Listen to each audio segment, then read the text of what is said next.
Since 2015, Red Kill Mountain Homestead Farms has been foraging apples on their property and selling them to cider makers. Cider makers love wild apples because of the flavor profiles and compounds that make great tasting cider. In 2019, Ashley Rossi and Matt Tratner, owners of Red Kill Mountain, decided the best way to honor their wild apples was to share them as eating apples. Since then, they have shipped boxes of wild apples all over the nation. In fall 2021, Red Kill Mountain will be featured on the TV show Wild Fed on the Outdoor Network. We're continuing our look at the many different ways that producers here in Delaware County interpret the apple, something as simple as the apple. And today I'm with Ashley Rossi at Red Kill Mountain Homestead Farms.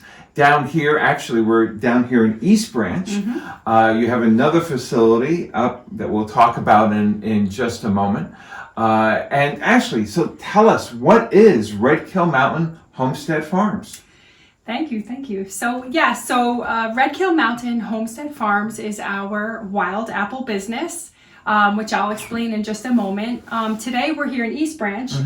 We have our home here. This is where we live. And we have our processing facility here. So all of our apples actually come from Red Kill Mountain to here to get processed, packaged into boxes that I ship like all over the nation. And then the Red Kill Mountain property is a very historic property. And that is where we have our abundance of wild apple trees. And we bought that property in 2012. And we knew the apples were there. We actually would go around and pick them and eat them, but we never knew or understood that they had any value. Okay. And then in 2015, we actually met a cider maker. And the cider maker told us, like, hey, these are amazing apples, and they would make really great cider, hard cider, alcoholic cider. Sure. So that's what we started doing. In 2015, we started collecting the apples from Red Kill, some of the apples here from our property in East Branch, and we were selling them to cider makers. And that's really what got us started in the apple business. Because like I said, we didn't know that these like little crazy apples even had any value whatsoever. Okay. So that's how we started in the apple business that way. And then we've transitioned into a different business totally than cider. let's first focus on the apples. We're going to talk about all the different products that we see here. But let's talk about these, because these really are they're beautiful. They may have a little blemish and things like that, but that's what makes these really interesting. So what type of, I see lots of different colors, and I can tell where some of these influence it may be, but do we have real varieties here? Okay, so good question. This is the question, and this is what makes us different than everyone in the apple industry. So just a little bit of history too, because that's part of it. Yeah.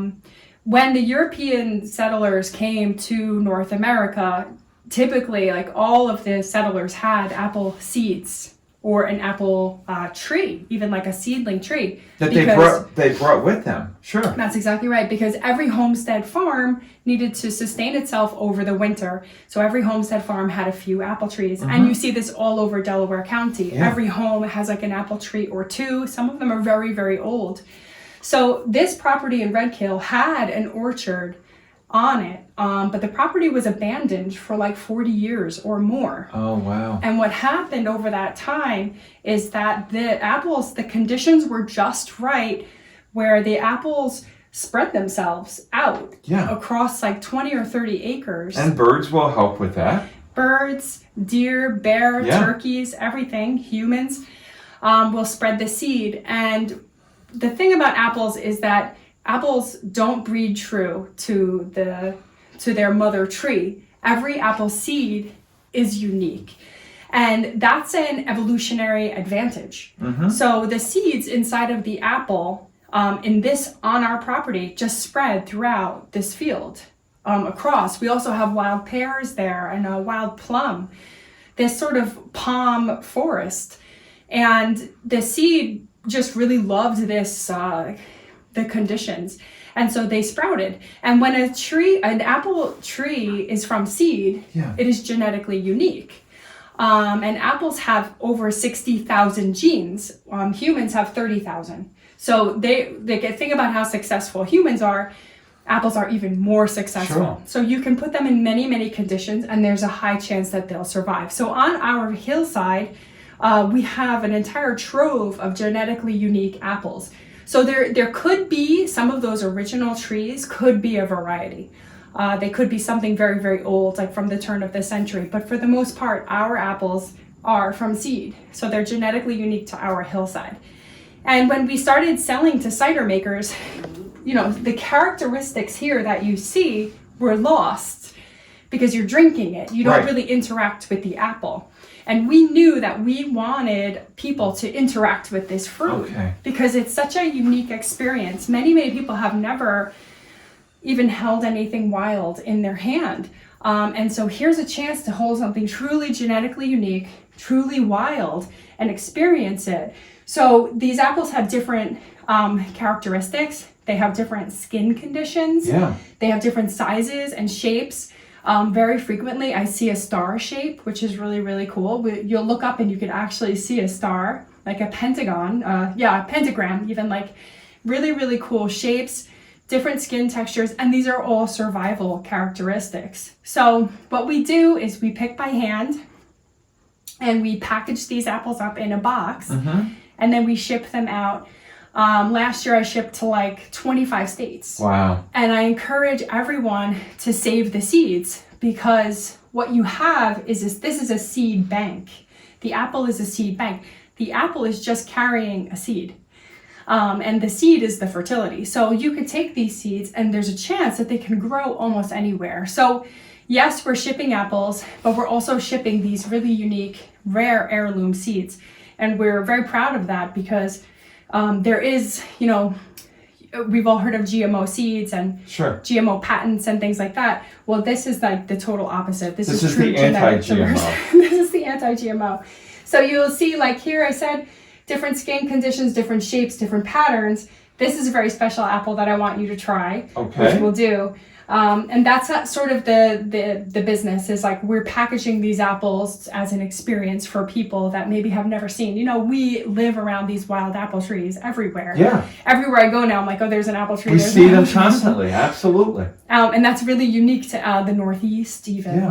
But we're just sharing this experience with everybody. So in addition to creating that appreciation for these ancient, beautiful objects, let's talk a little bit about some of the other products besides the apple themselves that you take and create here. So what do we have? Yeah, actually we have, we found this jar. It's kind of dirt. It was used to hold like old nuts and bolts in the Red Kill barn. This was in the basement. So he had been, the farmer before us had been making balanced apple spread. So it only felt right for us to make a balanced apple spread. All right. So this is one of the products that we make. It is basically an applesauce, apple butter combo. We leave the skins on because basically that's where all the nutrition is, and these apples are not that easy to cut. Right. So we leave the skins on. And let's face it, when we're talking about something this size, it's hard. Yeah. It's hard. It's hard work. So we have apple spread that we make and sell, and then we also have apple molasses. Now that's a very unique product. Yes. So we're one of only 3 people nationwide that make this product. And basically we press the apples into cider, then we boil the cider down. Okay. And it becomes a syrup. Incredibly labor intensive. A lot of work. That's why people don't do it. And even we make it just a limited case. Like we make limited cases every year, but we do it because it's actually an endangered food. So back to that like history piece, when the Homestead farmers came, there was no sugar. White sugar came from the slave trade. It came from the South. It was expensive. It was rare. And so the Homestead farmers made their own sugar. They made maple syrup. They made this. Maybe there were some beekeepers. But this happens to be a lot less boiling than maple syrup, because the sugar content is so much higher in the apples. That makes a lot of sense. Sure. So every Homestead farmer was making apple molasses. It's also called cider syrup. There's a few different names for it, but we call it apple molasses. And basically this was a pantry staple for Homestead farmers, and nobody makes it anymore because sugar is so abundant. And there's lots of sugars, international sugars coming, but this was the original Northeast so sugar. Really unique to the Northeast of the United States. Very, yep. And so we sell this. It makes a great cocktail. It's great in apple pies. It's great with pork. Of course, apples and pork just go together. But it's a fun product. It's fun. The process of it is fun. It's a big overnight event and stuff.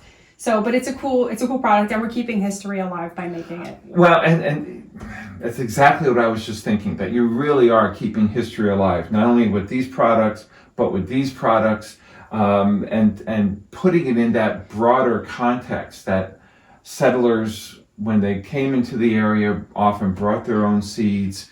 And of course, probably the most famous seed spreader, if you will, in the United States folklore is Johnny Appleseed. And there's a lot of evidence that John Chapman came through Delaware County. And perhaps these apples that we have here are it's their ancestors were planted by Johnny Appleseed. Sure.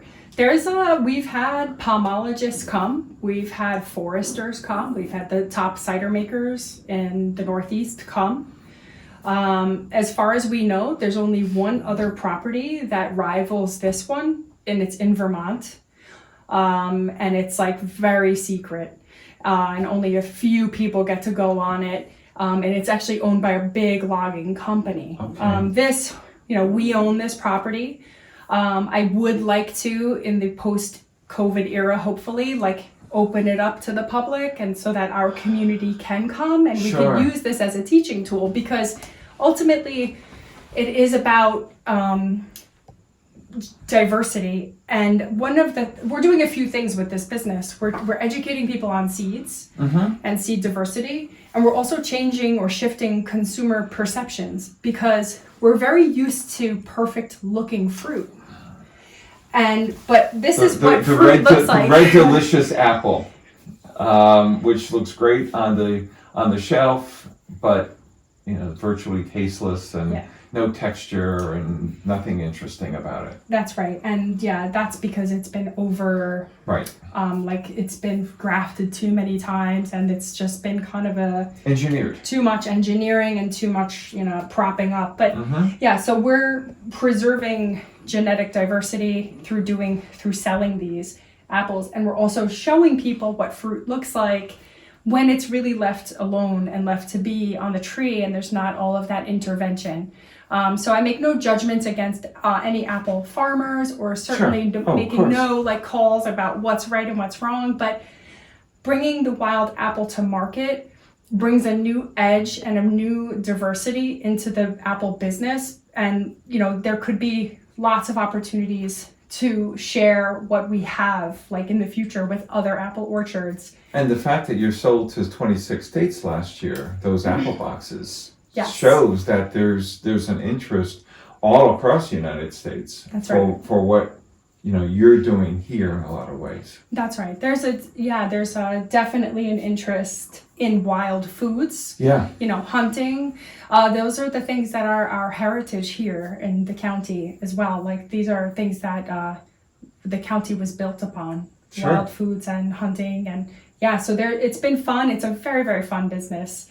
So you're located where? And if folks want to come and see what you're doing, how can they do that?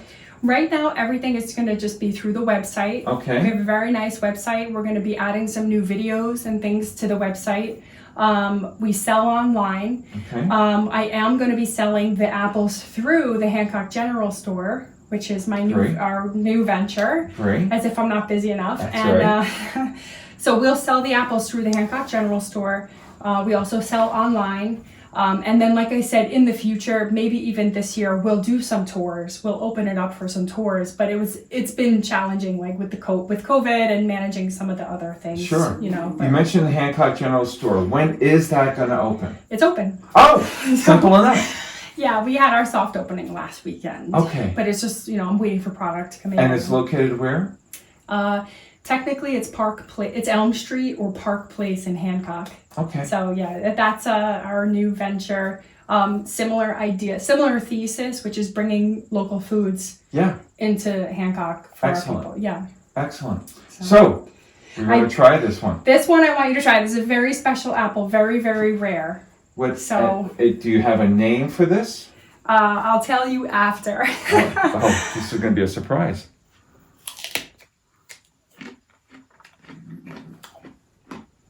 So that is a red fleshed apple with it tastes like a pomegranate, kind of astringent. It is very astringent. And we call it a cherry bomb. We have one tree that produces this really tiny apple just like that. It produces every year. It's totally in the middle of the forest. And normally the flesh is a little bit more red. Like every year the flesh has been a little bit more red, but I think the rain has like kind of blown up the apples this year. This is delicious. Like for example, the size of this apple. Yeah. But yeah, that is our red flesh apple. And we made this discovery. I had never even had a red flesh apple, but we made this discovery that we have an abundance like scattered throughout of red flesh. There's also green flesh, white flesh, yellow flesh apples. All throughout, we have like purple apples, like a white apple. And again, that's all just genetic diversity speaking. Exactly. Choose me so I can survive and have like different progeny. Really wonderful. Kind of makes your mouth pucker up a little bit. Yeah, that's a really cool apple. And This is terrific. Very rare. Ashley, thank you so much for joining us this afternoon. Red Kill Mountain Homestead Farms. You can buy all these products at their website, which is? redkillmountain.com. The Hancock General Store will be selling apples through there. And then, like I said, go to our website, sign up for the newsletter, and when we are open, we'll have tours and maybe like some harvest days and things like that. Sounds great. This is terrific, folks. This is a wild apple tree. This tree planted itself, and then what we do is we find them, like when we're out hiking and things, we find them and then we'll clear around it a little bit and we'll make space for it to prosper, but we don't take out too much. We like to leave like the craziness as well. This tree had no fruit last year. I think that's one important thing you guys said when you walked in. I want you to know apple trees are biennial. So they have an on year and they have an off year. So if your apples don't produce like every year, that's totally normal. I wanted to let you know that. So this tree, this fruit would be completely genetically unique. No one would have ever even eaten this apple. It's its own type. And there's the star, actually. You can see the points, and I don't fully understand why it forms that way, but a lot of them do have that star shape. This one got a little dented, and this is the solar path of the sun right here. So when you see a tree like this and like part of it is red, like on one side it's kind of got like a suntan, that's the path of the sun in the sky tanning it. So you can see where they're pink up here. That's kind of where the path of the sun is passing through. So that's kind of cool. So we'll come and we'll pick these trees by hand, whatever we can, and then we will shake them down with a tarp. We'll put a tarp out and we'll shake them down, and then those apples will go for molasses. But the apples that go in the apple boxes, we pick them by hand. Well, that's our pride and joy right there. That's what it's all about.